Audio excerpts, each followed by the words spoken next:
Hello, everybody. Welcome to the Fixed Blood Sugar webinar. I'm Joe Barton with Barton Publishing and Barton Nutrition, where we are delivering hope and healing. And today, I am excited to give you a little intro to today's webinar. We're going to be talking about the basics of type 2 reversal and fixing it using the Diabetes Solution Kit, which is right here. This is the printed workbook copy that we'll talk about. Go to bartonwebinar.com to register if you haven't already. If you're watching us on YouTube, you can join us live every Thursday at 11 a.m. You can get your own questions answered so long as you're a customer of Barton Publishing. And we're going to be talking about all this stuff that I wrote on the whiteboard and more. So enjoy. Please like this video, and if you want to watch more of these, please subscribe so that you can be notified of new videos that we release every week. And so without further ado, let's watch today's webinar.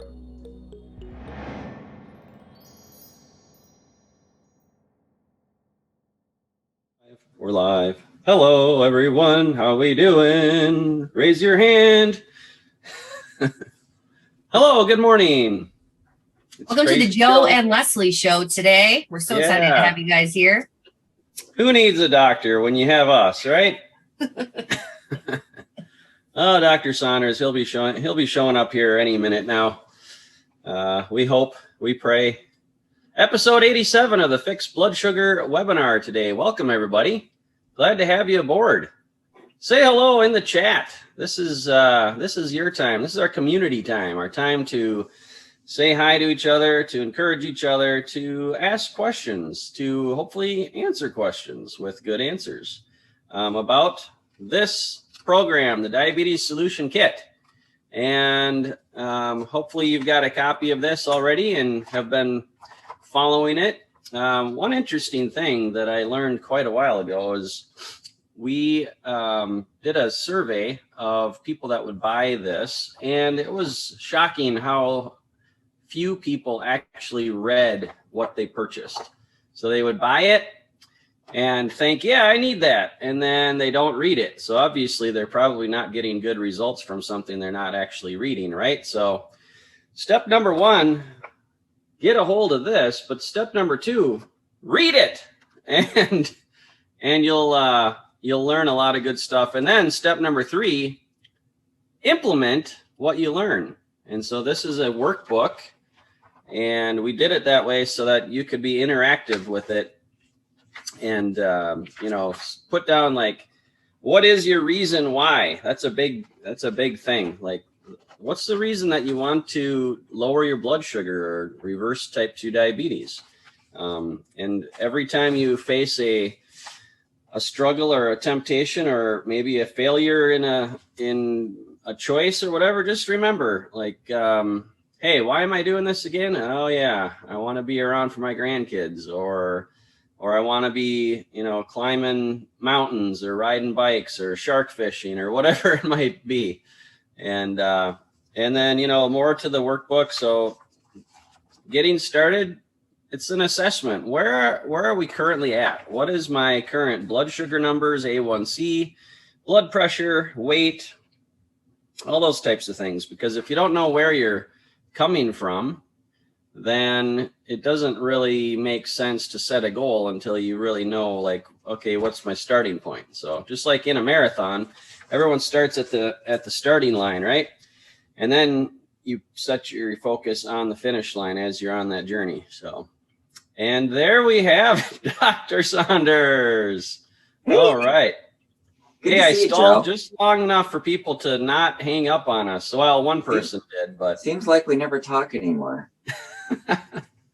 Twice in one day.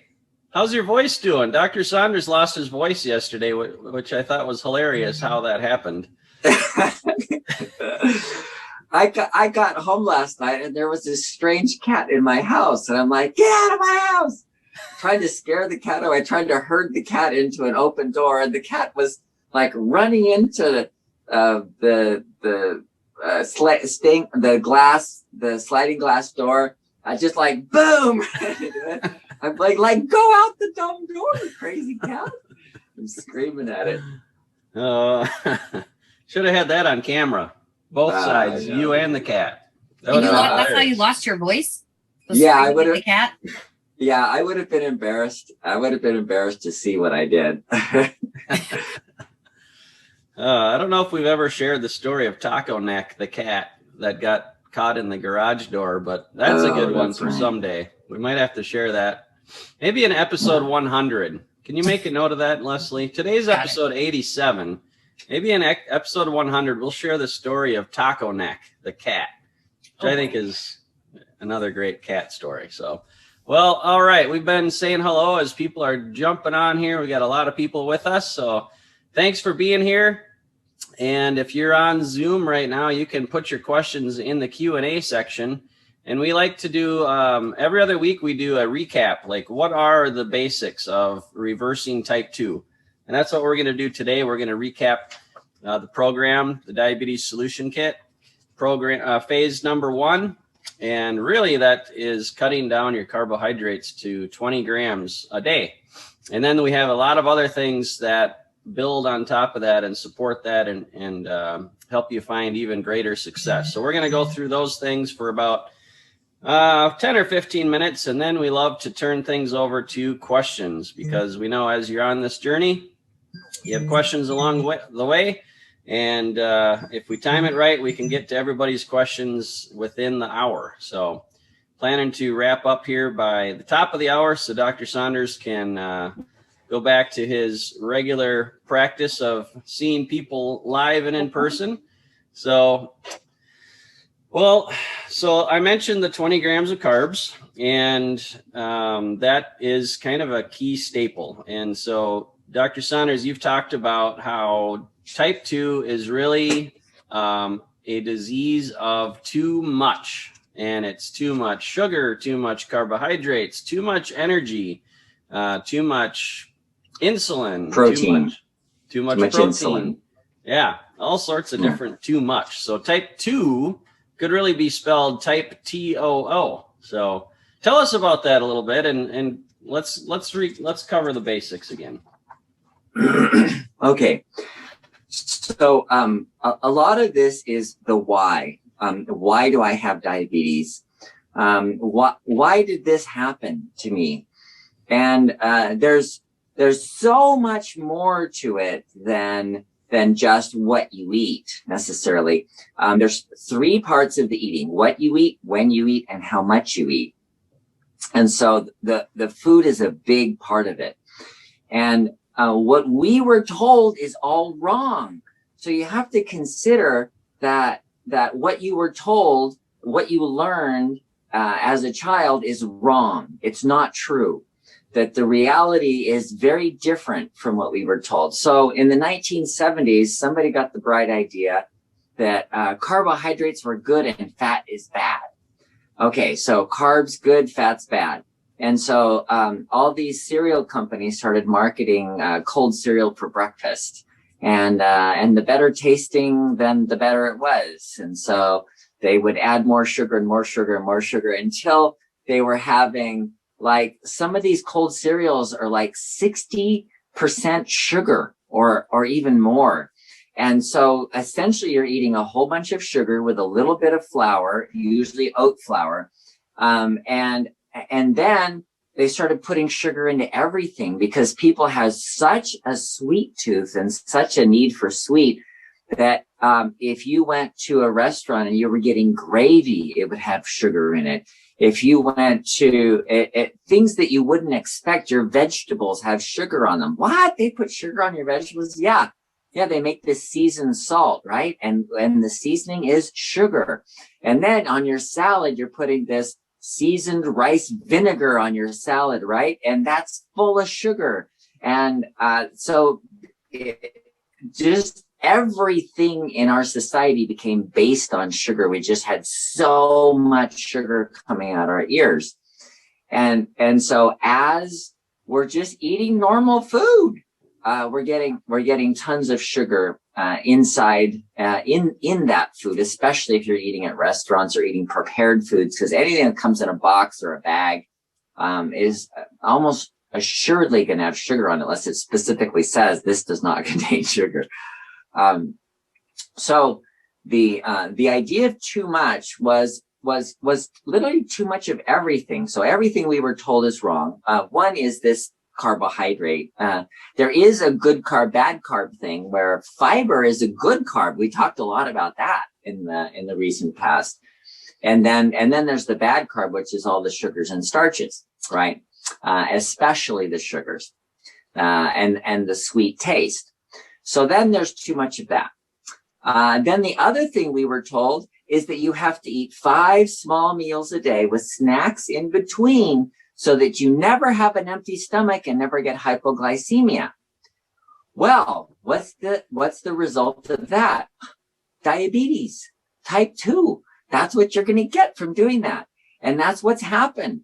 Type 2 is an epidemic. You know, they talk about the pandemic of this coronavirus. And the coronavirus, it went up. It peaked in 2020, in the winter 2020, or 2019, 2020. It peaked. It came down in May, and it's been down below normal ever since. And that's not the pandemic. The real pandemic is type 2. Type 2 is going up and up and up and up. 2025, the expectation is half the people in the United States, and that includes Canada and most of Europe.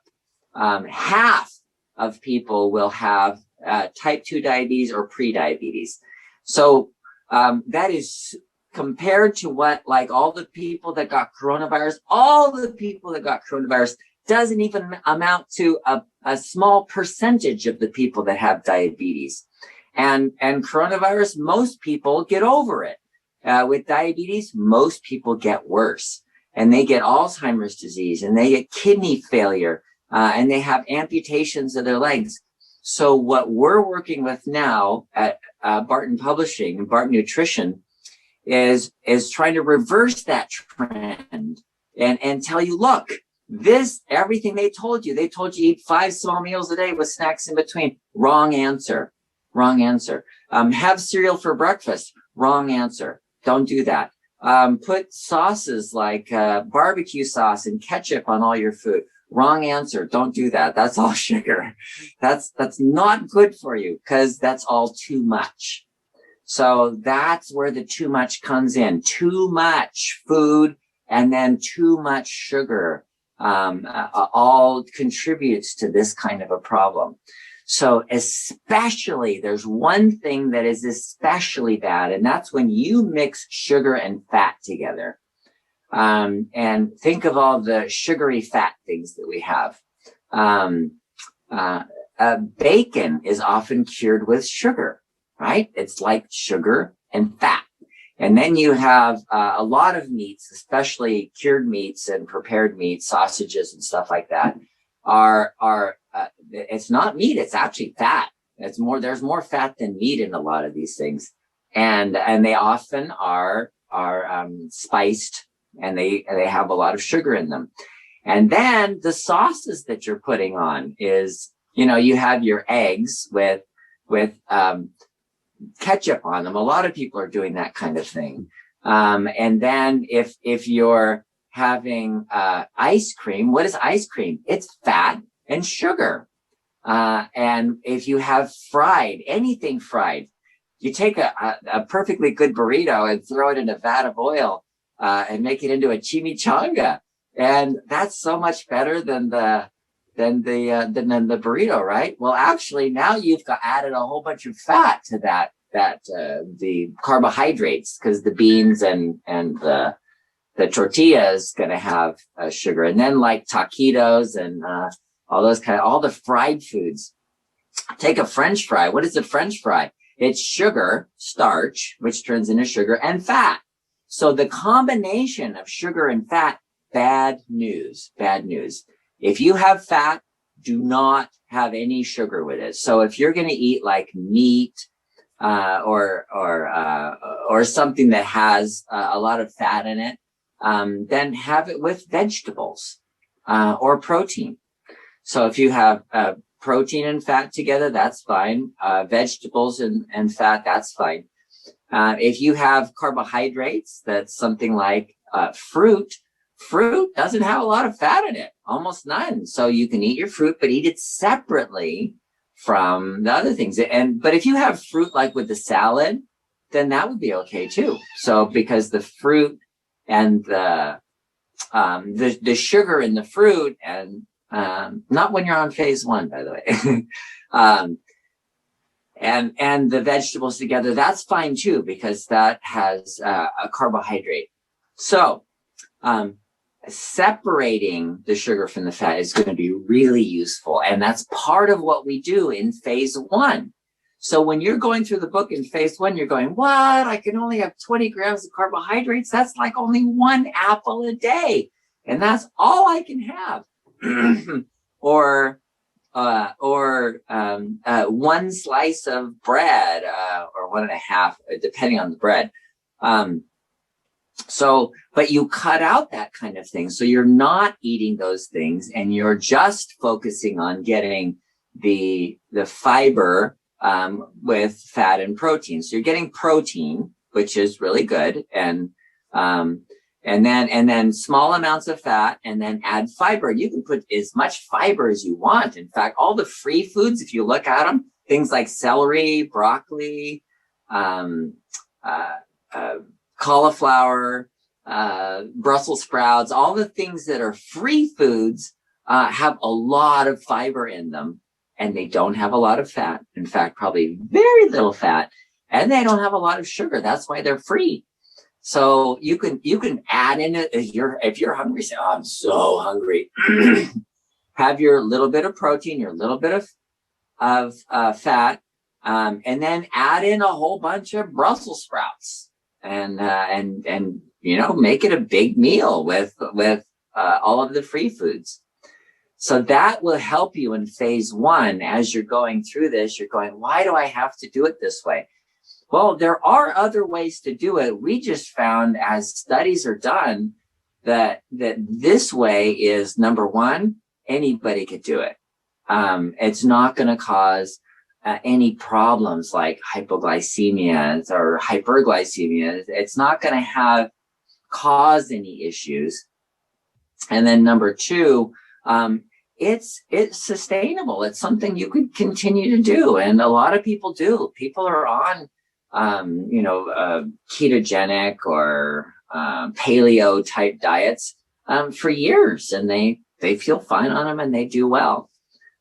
So the too much is cut out when you can't eat all those carbs, and you go, and we cut it out for you. So we tell you how to do it, so that you can just go along with that. And by cutting out one part of your calories, it makes things start to function again in your body. So you start cleaning out all that too much sugar, and you start using fat for energy. And so all of that obesity that you got starts going down and down. You start using the fat for energy. And that's what you're training your body to do, essentially, training it to use fat for energy. Awesome. All right. Well, hey, I got inspired, and I got my marker out and took a few notes. So if you missed anything, wow, look at that. My stomach. That's cool.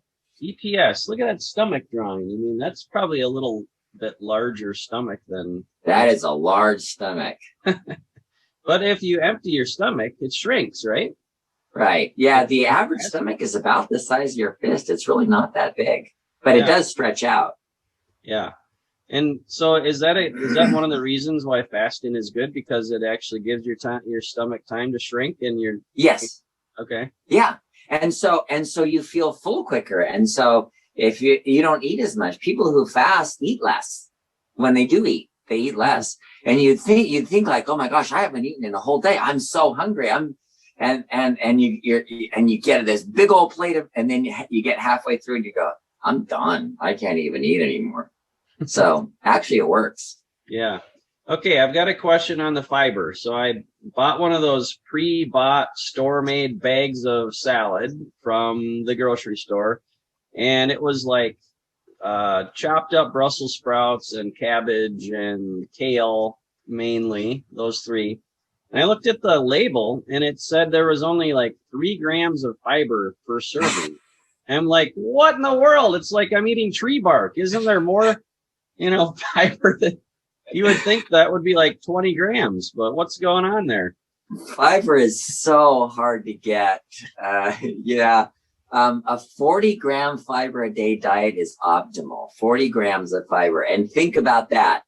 1 apple is like 4 grams of fiber. So that's like you have to eat 10 apples to get your 40 grams. Or like you said, a serving of salad, it's mostly water. There's not a lot of fiber in these fruits and vegetables.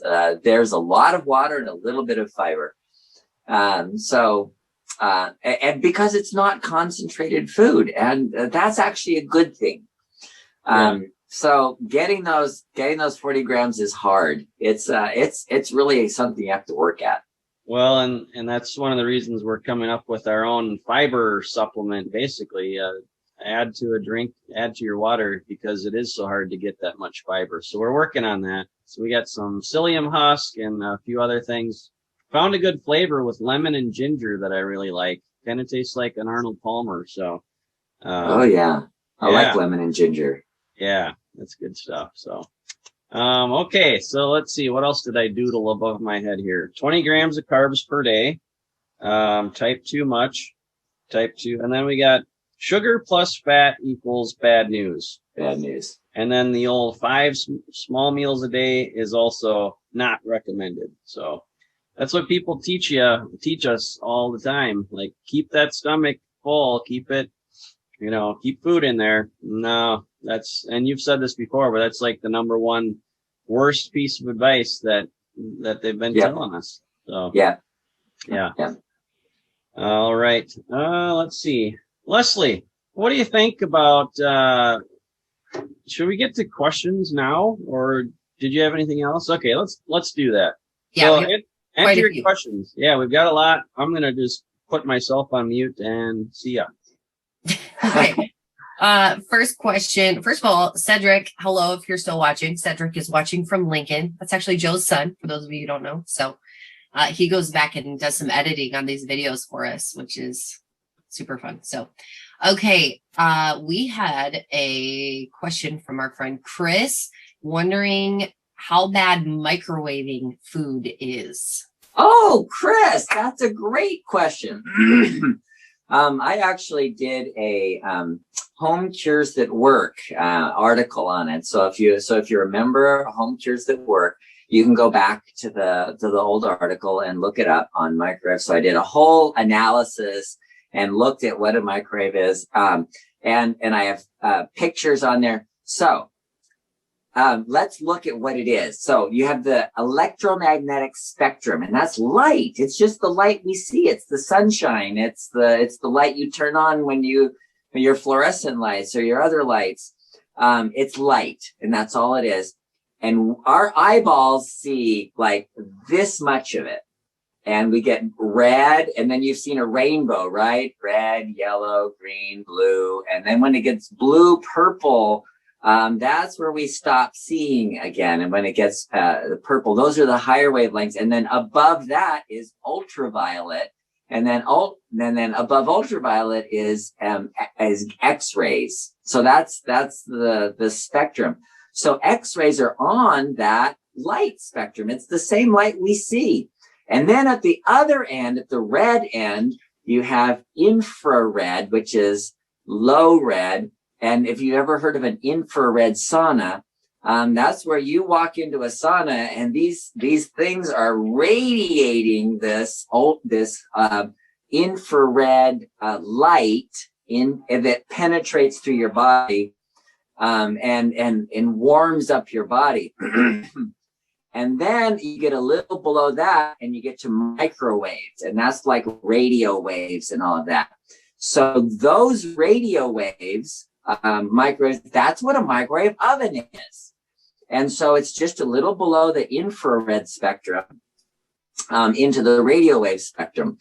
And what do? Well, they penetrate, but they don't release their energy quickly. So way at the upper end where you have X-rays and gamma rays. Gamma rays are really high. Ultraviolet, all of that. They release energy quickly, so they do damage, and they damage DNA. But the on the red side, on the other side, the light doesn't. So when you walk into an infrared sauna, that's good for you, right?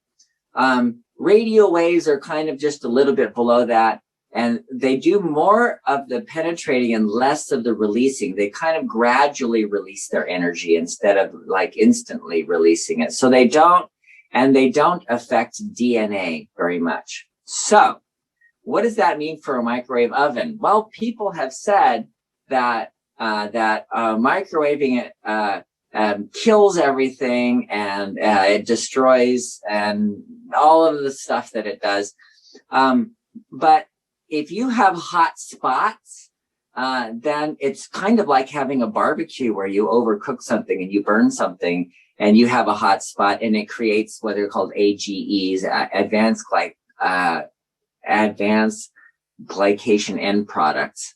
And those are not good for you. And there are certain amines that are created with the high heat. So if you're using a microwave carefully and it's spinning around and you stop it periodically and you don't allow one spot to get super hot, it's fine. It's fine. Microwave ovens are not dangerous. All the danger that's been put on them hasn't really panned out. And what's really interesting about microwaves is they don't seem to be cancer causing. They do heat up, and there was a study done with cell phones, which are also using that same spectrum, by the way, but very low wattage, very low energy, where people talking on the phones, and it was the cordless phones, that they could measure that the area around their head where the antenna is does get warmer, and so they can look at an infrared camera and show that it does get warmer. So your head gets warmer with your with those microwaves next to your ear. I don't know, but as far as danger to the food, not really. As long as you don't overheat, as long as you don't get hot spots, it's good. Okay. Another question, actually, this is from Chris too. What determines the volume of hormone created in the morning that boosts insulin to get us woke up and ready for our day? Can we manipulate this ourselves, and should we? Oh, wow. That's a big question. Okay. So you've heard of the 6-10 reset. Don't eat after 6 so that your stomach is empty. This is the manipulation of that, because Chris, what you're talking about is our circadian rhythm. And the circadian rhythm, in the morning, we release a lot of cortisol, adrenaline from our adrenal glands. So our adrenal glands wake us up. They get us started, and your cortisol goes up. And that wakes everything else up. That's the catabolic hormone that gets you going in the morning.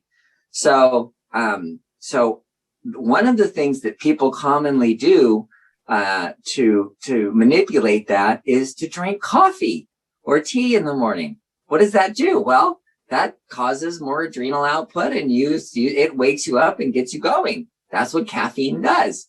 It acts like a adrenaline kind of thing. So, but I think if your question is how can we manipulate this in a natural way, then have a good circadian rhythm. Go to sleep at 10, wake up at 6, eat breakfast in the morning. A lot of people skip breakfast and they miss out on getting their adrenals going and getting things working and getting the food into their bodies and the energy production. And then they eat at night, and at night that turns on the adrenal glands, and then they don't sleep well, and then they wake up drowsy in the morning.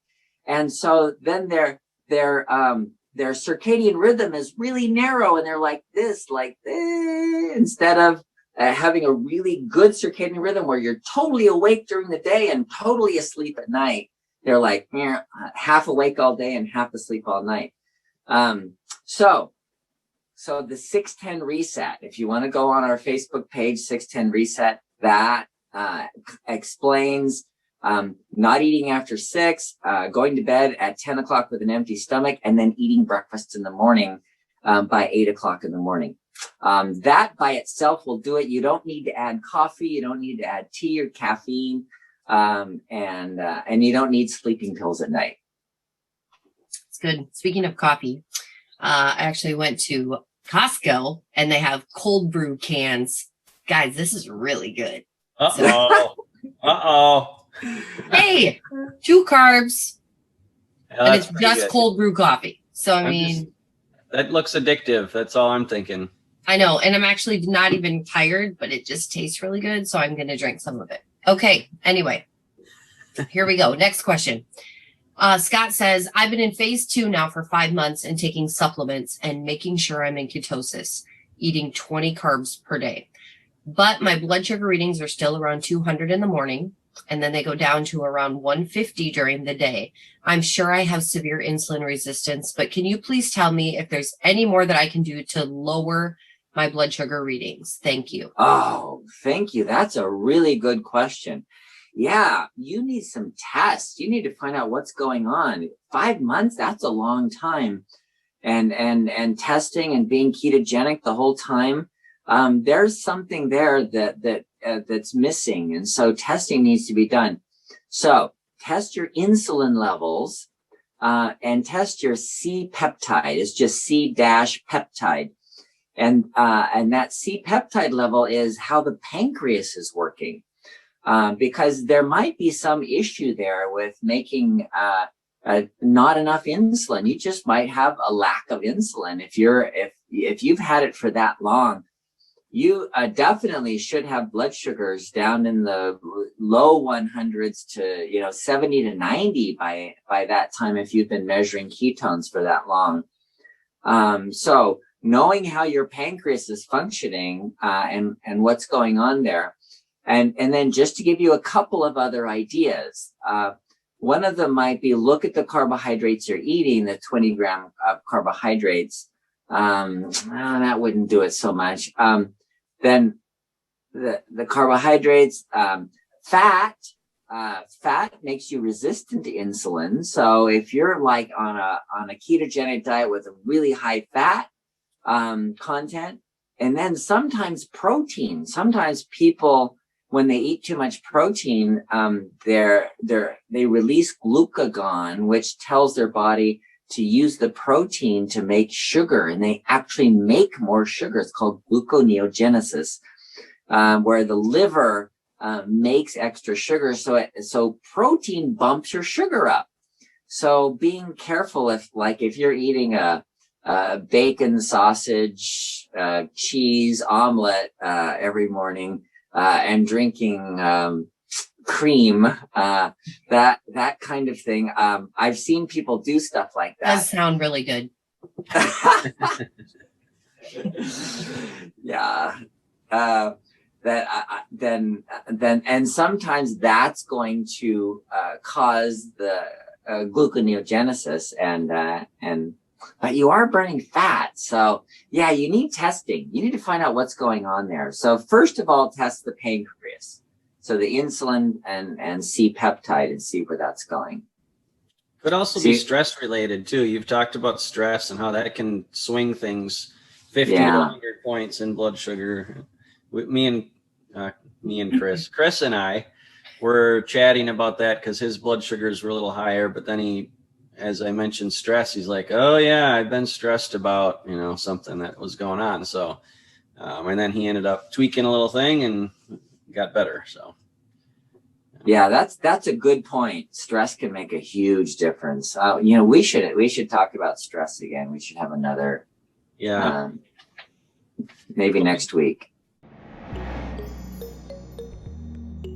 Well, hello. Joe Barton here, and I wanted to talk to you about today's sponsor, which is our product called Healthy Gut Support. Does that work? There it is, Healthy Gut Support. So this is our prebiotic, probiotic, and digestive enzyme blend that is great for digestion. It helps with gas and bloating, metabolism, immune system support, weight loss, inflammation, detox, and cleansing. It's just really good. I highly recommend it. This is something that I take regularly with a meal. The instructions are, as a dietary supplement, adults take 2 capsules daily, preferably with a meal, or as recommended by a healthcare practitioner. So Dr. Saunders formulated this, and it is really good. So it's got, like, it's not just a probiotic. It's got the prebiotic, which is the fiber that the probiotics eat and feast on so that they're active. And then the digestive enzymes work so that your body can better digest fats, carbohydrates, and proteins. And so this is highly recommended. If you want to save 25%, use the coupon code webinar25, which I've got listed right on my over my shoulder here. Go to bartonnutrition.com, and that's where you can order Healthy Gut Support. Use that coupon code webinar25. That helps us know that, one, that you're watching the webinars, and two, it helps to support the cause that we're doing to bring, deliver hope and healing to people all over the world. And so check this out, Healthy Gut Support. Highly recommend. I love it. All right, take care. God bless. Back to the webinar.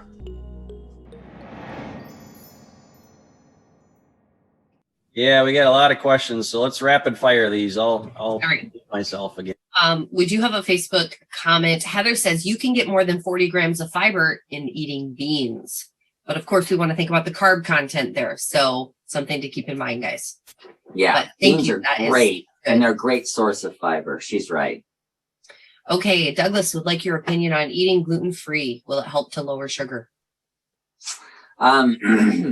Gluten is a protein, but eating gluten-free generally gets you off of certain types of carbohydrates. The problem is if you're buying gluten-free stuff like gluten-free cookies or gluten-free crackers or gluten-free, chimichangas, or I don't know, whatever.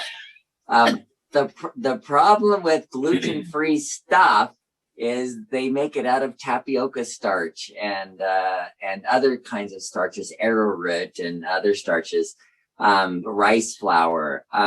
And so it's just as starchy. So no, by itself, eating gluten-free doesn't really help the diabetes very much. Okay. Mike says, now that my A1C is 5.6 because of this awesome program and just sheer willpower, will I ever be able to eat fruit or carbs again? I mean, the absence of insulin is the issue at hand. Thank you and God bless. So if your issue is an absence of insulin, then you're probably injecting insulin and monitoring your blood sugar. And what would be really cool is to have one of those continuous monitors. If you get a continuous monitor, then we talked about that last time, then you can follow what kinds of things affect your blood sugar in various ways. And if you don't mix the fat and carbohydrate and you eat like a day that you don't have any fat and you have things with high in fiber like fruits of all kinds, berries or whatever, you can see how that affects you. But what was really interesting, in 1 week of getting a no fat diet, people with type 1 diabetes and adding going from 50 grams of carbohydrates a day to 300 grams of carbohydrates a day, eating just fruits and vegetables, their blood sugar actually dropped down because they became sensitive to insulin. So you can judge how it works best for you and figure out what works for you. If you have like one of those continuous monitors, it makes it so easy because then you eat something, you go, this affects me this way. I had someone this morning ask me about a bar. She said, my friend eats a protein bar and her blood sugar goes down. I eat a protein bar, my blood sugar goes up. What the heck? Knowing what is happening when you eat fruit, yes, you will be able to eat fruit again. Just figure out what works for you. All right, a common question. Patricia says, my glucose level is low after eating during the day, under 140, but it's hard to get it below 100 in the morning after fasting. Why is this? Well, the body makes insulin when you eat. So when you eat, the insulin goes up, and then that tells all your cells to bring sugar in, and so your blood sugar drops down. But at night you're not eating and your stomach empties out, and so you don't have the insulin to bring the sugar down. And what you make instead is glucagon, and glucagon tells your liver to start making more sugar. So then you actually make sugar at night. So we've talked about this a lot of why is my blood sugar more in the morning than it is in the afternoon after I've been eating? And that's a very common thing. And it has to do with the insulin, and you release a lot of extra insulin when you eat in the day, and that brings the sugar down, and you don't have that at night. Yeah. Okay, I'm going to do a follow-up here to our question from Scott. Let's see. He had asked about having severe insulin resistance and if there's any more that he can do. He had another comment that said, you had mentioned that he should be tested, and he did just have a C-peptide test, and his level was 1.76, which shows as normal, and his fasting insulin level was 8.1, a glucose reading of 270. Based on these readings, would you agree that it's gluconeogenesis, like you said? Yes, that's entirely possible. So the blood, your pancreas is making insulin. It's not making as much as expected considering your blood sugar. So what you have is insulin resistance, because your pancreas only has an insulin level of 8, which is okay. That's actually enough insulin. So that indicates insulin resistance with the blood sugar over 200. What might work better in your case is to, makes it really hard, to avoid fats, to do like a very low fat, and then add fruit and vegetables to your diet. But because fat, it takes about 3 hours of eating a fat diet to make the muscles resistant to insulin. So the muscles don't bring sugar in very well. And so you have that difference, that problem with the muscles. So in your case, it might be a better choice to look at getting insulin sensitivity, and it may be because you're eating fat, which is oil, which is any kind of oil. Even an avocado causes insulin resistance in the muscles. Okay. This is from Petra. I started taking Cytochroma and stopped taking Trident daily. My number in the mornings have been 110 to 121. Any thoughts on that? Much better. So Cytochroma, stop taking Trident. Okay. So, well, 110 to 121, that's decent. You could live at that. It's optimum is between 70 and 90, but 110 to 120 in the morning is reasonable and doesn't require any treatments or anything like that. So that would be a good thing. Okay. Real quick, what is Trident? I thought it was a gum. I was going to say that, but is it a medication? Sugar? No, it's a sugar-free gum. Oh. So it is the gum. It is gum. Okay. Man, cool.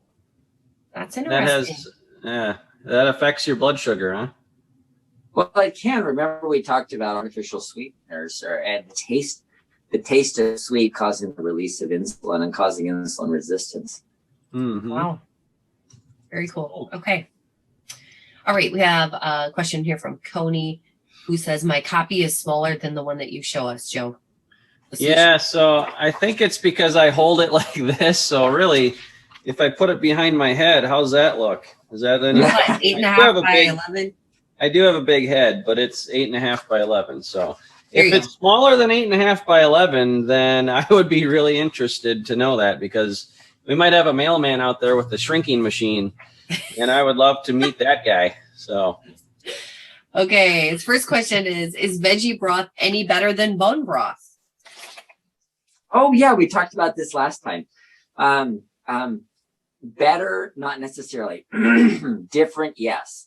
So there are differences. The bone broth, because it comes from bones, it has you're leaching out calcium, magnesium, and all the stuff of bones, and it's actually very nutritious. Veggie broth is a different nutrition entirely. You're getting potassium. They used to call it potassium broth, was the vegetable broth, as opposed to a bone broth. So a potassium broth contains a lot of potassium, as well as all the nutrients, which is going to also have B vitamins and vitamin C. Well, some of that's boiled off. So the nutrients are a little different. But the carbohydrate content of a veggie broth is a little higher than a bone broth.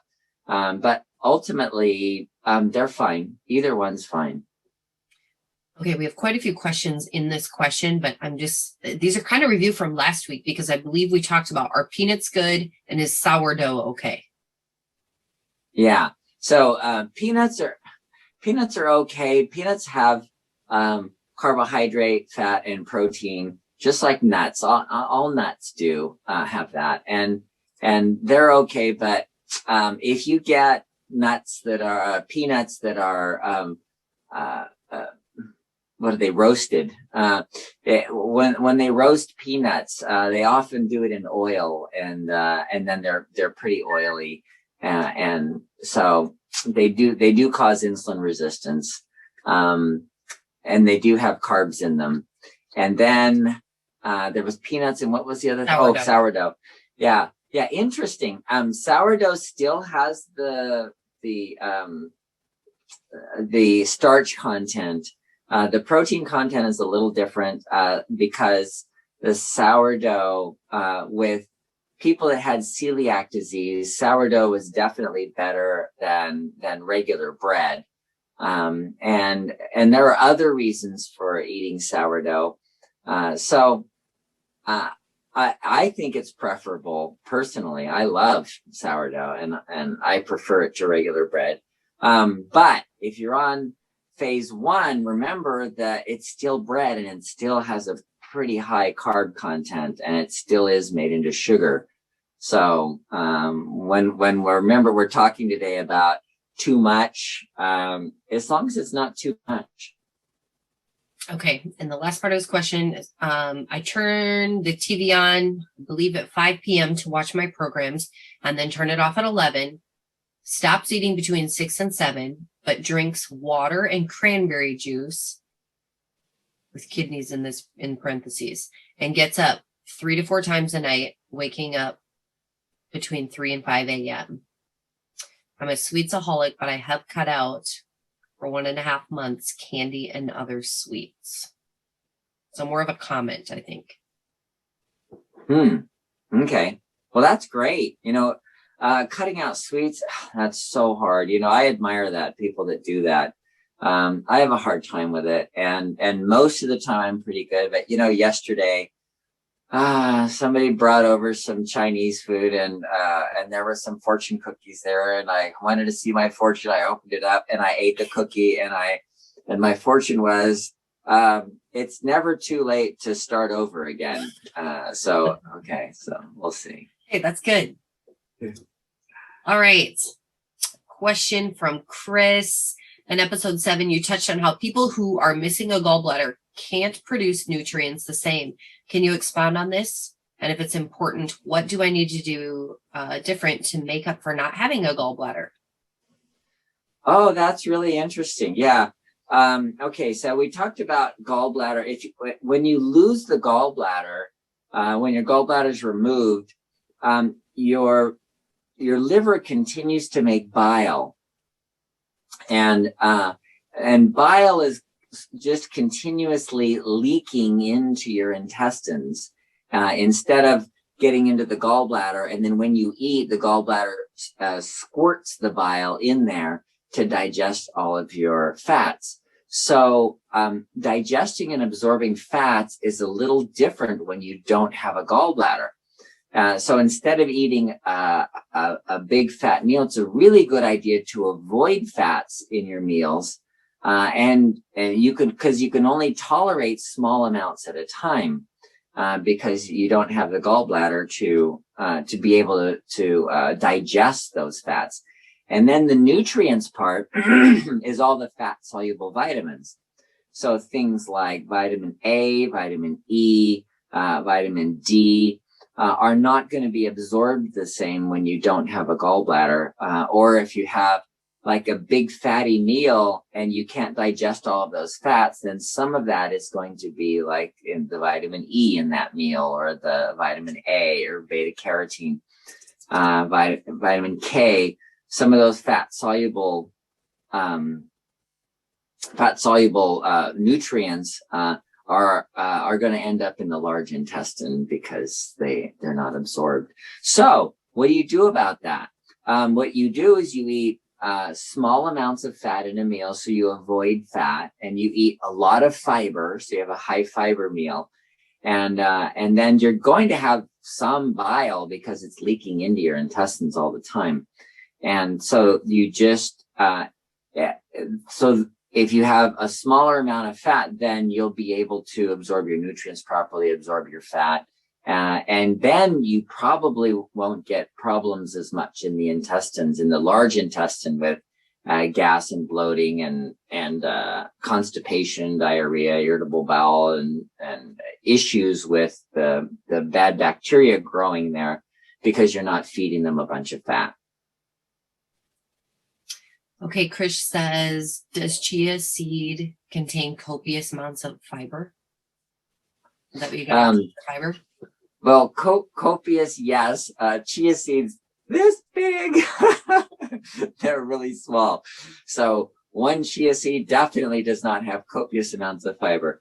But if you're adding in a lot of chia seed, I don't know how many grams. It comes up in grams of fiber per 100 grams of chia seed. Yeah, but it's a good source of fiber, yes. Okay. Question from Michelle. The gut cleanser. How would that work with IBS, acid reflux, and a weak sphincter? I'm not familiar with the gut cleanser. Okay. So our Barton gut Healthy formula. Gut? Yeah. It has enzymes, prebiotics, and probiotics. And so, if the weak stomach acid or the acid reflux, the best thing for that, there's several things going on when somebody has that constellation of problems, and most of it revolve around stress. So if you look at stress, it weakens the sphincter, it lowers your stomach acid, and decreases your digestive enzymes. And so I've had people who use the gut formula to improve their digestion in the meantime, and that works just fine.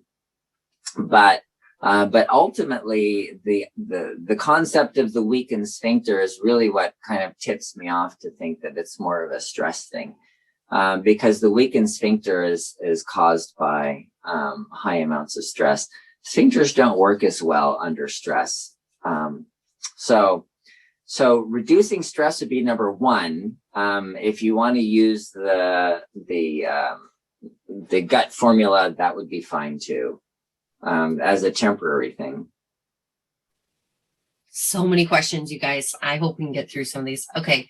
I was just going to mention, like, if I don't think we're going to get to all these today just for time, but like if you still have a question, please go to our Facebook page and ask them there, and I will twist Dr. Saunders' arm and have him come in and answer those at some point here. But we want to get all your questions answered. Then we might also be able to refer you to some previous webinars that we've already recorded where those questions may have been answered as well. So go to bartonwebinar.com and find the link to our Facebook page. It's currently called 610 Reset. We're actually looking at changing the name of our Facebook page to Barton Webinar because 610 Reset is just kind of one part of what we're doing. So anyways, but go sign up and, just join that group and ask questions in there as well, because we want to make sure we get everybody's questions answered.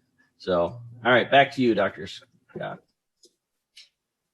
Okay, here's a good question from Deborah from Eden Prairie, our neighboring state in Eden Prairie, Minnesota. Can you or will you lose weight on phase 1?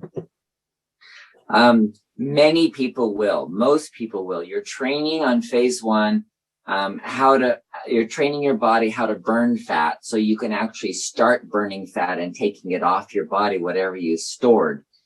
But if you overeat, remember this is about too much. If you overeat and you're still eating too much, you may not lose weight.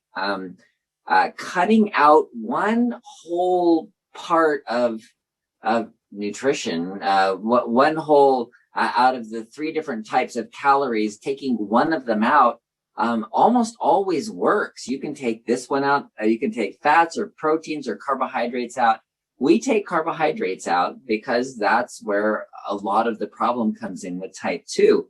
And weight loss is an important part of that. You should be losing weight. If you're not, then either you're not getting 20 grams or you're eating too much protein, too much fat. Okay. Hello, my name is Ernie. I've been on the program for almost 3 weeks. First, I've lost 9 pounds. Yay! Before I started the program, I was injecting 30 units of Lantus twice a day and taking 2 500 milligram tablets of metformin twice a day with morning blood glucose levels between mid 130s and mid 150s. I was on the above for over 15 years. Side question, has that destroyed my pancreas? I have been diabetic since I was about 25 and skinny.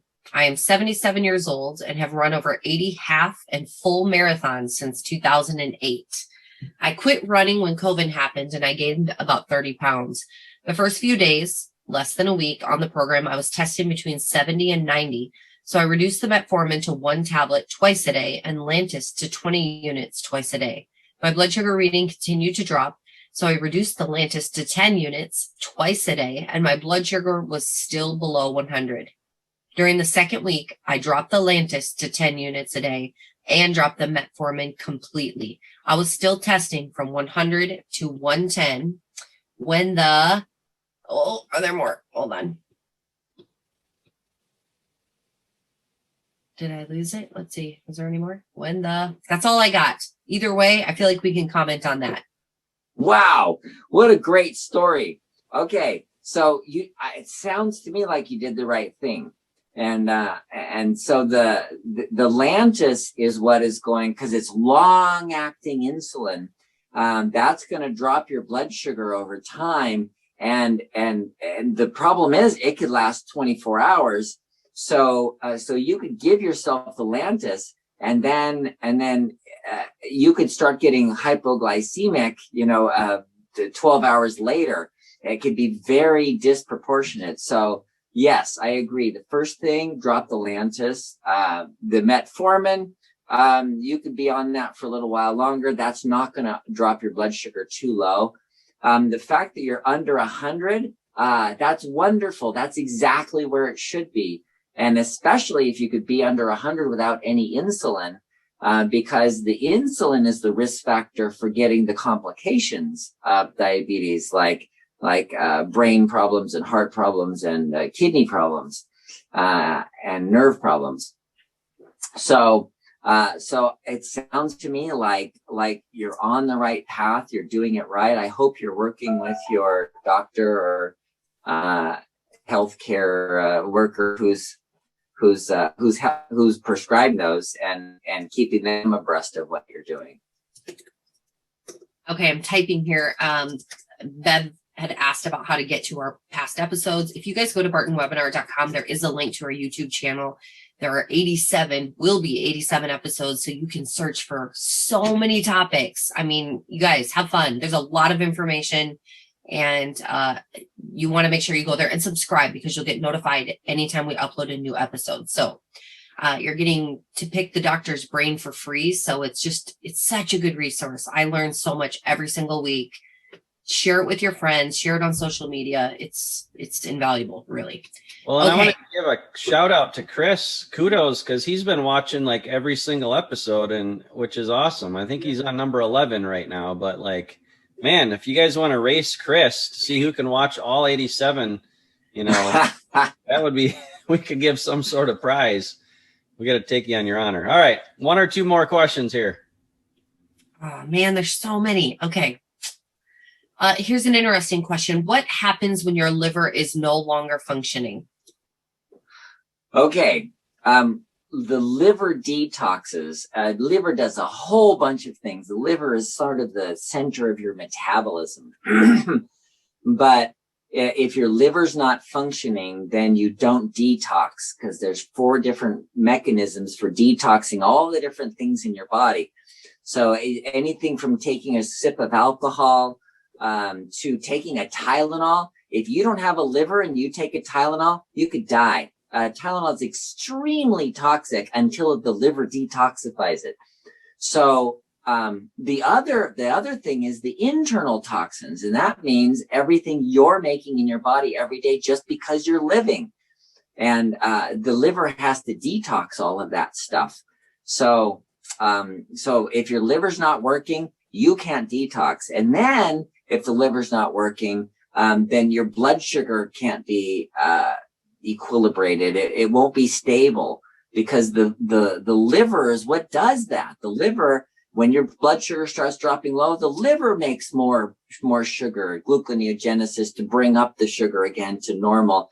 And when your blood sugar starts getting high, the liver takes in all extra sugar, not all of it, but takes in extra sugar to make glycogen, to store it for a little while. So there's a lot going on in the liver, and tons more than what I just told you. But yeah, if the liver doesn't work, nothing's going to work.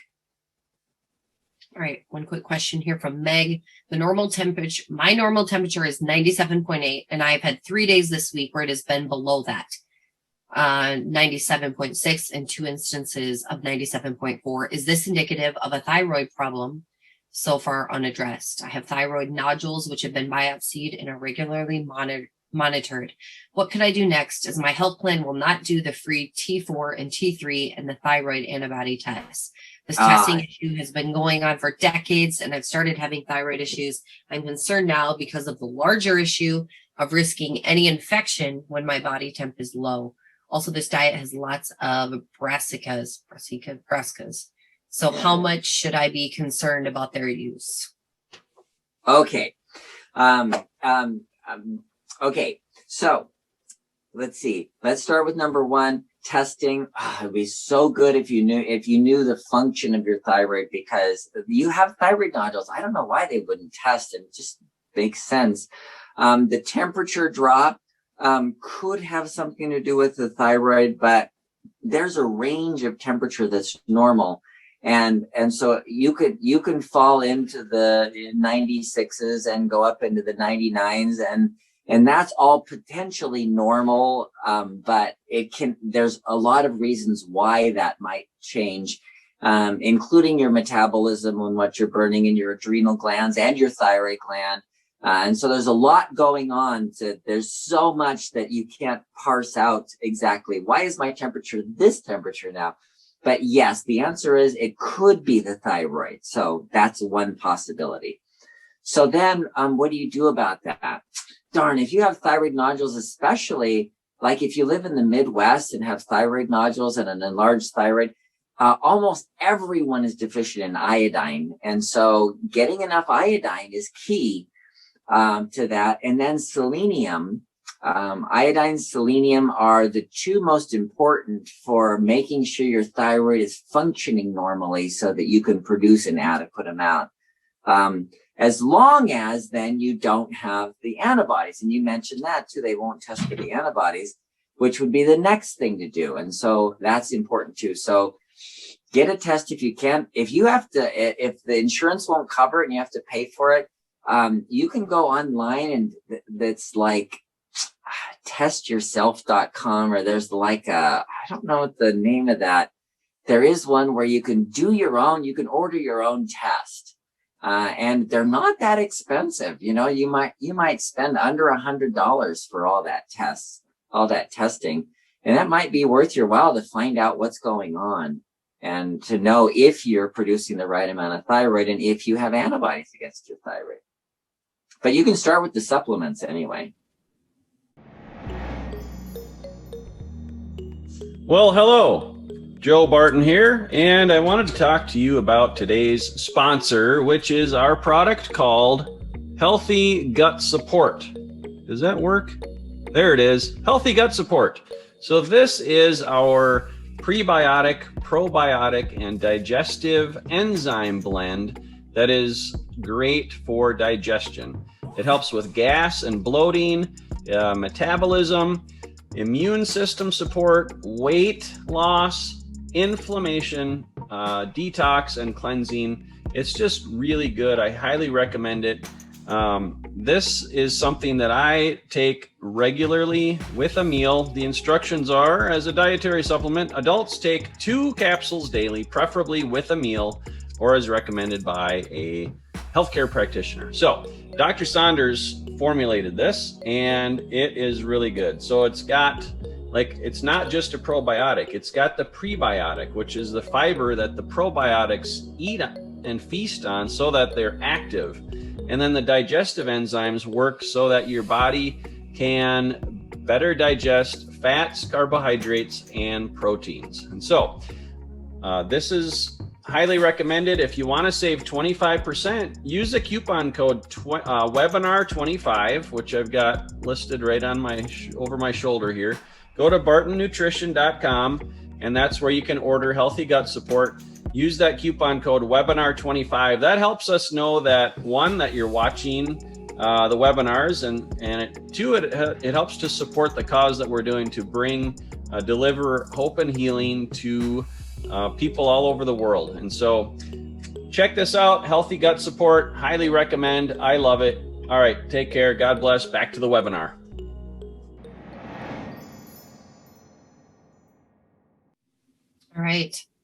All right, guys, we are way past our time with Dr. Saunders, and we know he has patients today. So again, thank you so much. This has been so good.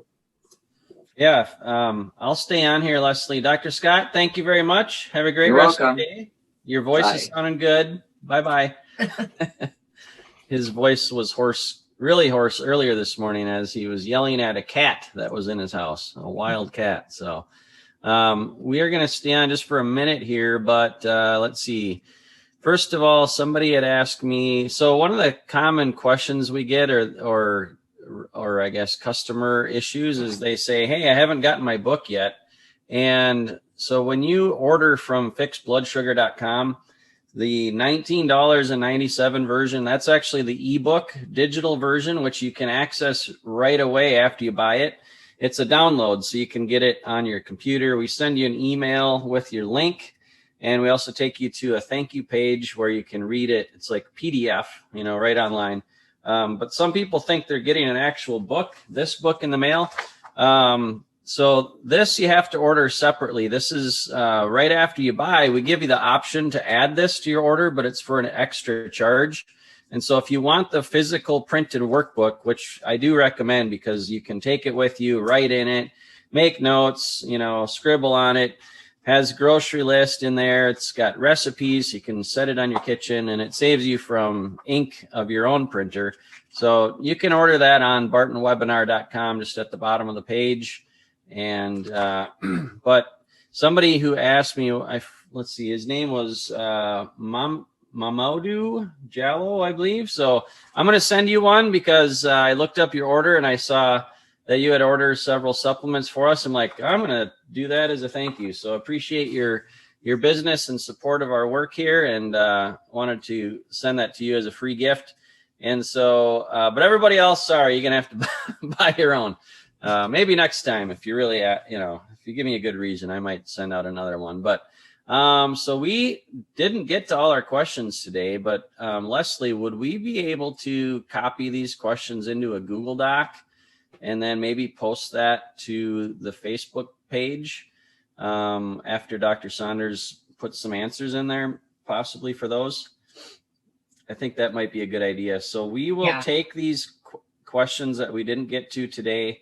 I'll put them in a Google Doc, which is a shareable doc that you can read online. We'll send it to Dr. Saunders, and hopefully he can get all of those answered in the next couple of days, typed out. And so then that'll be kind of good too, because we'll have those answers. So either, or if you post them, if you ask them in the we'll Facebook, think about the best way to do it, maybe. Yeah. Or if you ask them in the Facebook channel, which is called the 610 Reset Facebook group, Leslie put the link in for that in the chat. If you see that, you can just click on it and then click join. And I think we have to approve. That might even be easier is if you post those questions there, because some of these, I'll try to go through these, but I think some of these were answered. I got them all copied at least. So. All right. Sounds good. And again, we've recorded 87 of these now as a free service to the Barton Publishing Diabetes Solution Kit customers. And so we've got 87 of these webinars. You can go back and, like Leslie said, you can search. If you go to the YouTube channel, just type in the search box and type in some of the keywords of your question, and there might already be an answer or three for that specific topic, because we do get a lot of the same questions asked frequently. So I think that's it. One other thing we didn't do is we didn't do our standard disclaimer. So this webinar is for informational purposes only. I mean, it's great information, but it's not Dr. Saunders or myself or Leslie are not your healthcare practitioner. So we don't know your exact situation, of course. And so, I don't know, we get, for legal reasons, we have to say that. And I think everybody knows that. So anyways, great webinar today, and lots of good stuff. So thanks for joining us today. And we'll be back here next Thursday at 11 a.m. Central Time. And very soon we'll be announcing a second webinar, not with Dr. Saunders, but with Dana, our friend who is a nutrition health coach. And she is really smart about cooking low carb and all sorts of stuff like that. She's also a health and wellness coach, and she takes clients. So if you need special help and attention and motivation and getting over hurdles and obstacles, she's awesome with that. And so we're going to be doing a joint venture with her, and we're excited to add that. So we haven't found the time of the week that works for everybody yet, but we'll be announcing that soon. And we are working on a fiber supplement. So I'm thinking about combining fiber with greens. I think that might be a winner, because we all need, we don't all necessarily get all of our fruits and vegetables, and that has fiber in it. So why not combine it? So that's what I'm thinking. What do you think of that? That's good. You like it, Leslie? Yeah. Yeah. As long as we know, we talked about this, some fruit supplements, we don't want the sugar from fruit, especially when we're in phase 1. So we're of course going to monitor that and make sure we're not giving 20 grams of fruit in your supplement. So yeah, it'll be a low sugar, low sweetened fiber greens product that will taste good. That lemon and ginger, I mean, those are two like zero carb ingredients but it's amazing how that tastes. So yeah. All right, good stuff. Appreciate all of you. Thanks for joining us. Thanks for interacting with us. This is a great community, and always look forward to our time together. God bless. Thanks, Leslie, and we'll see you next time. Bye, guys. Bye.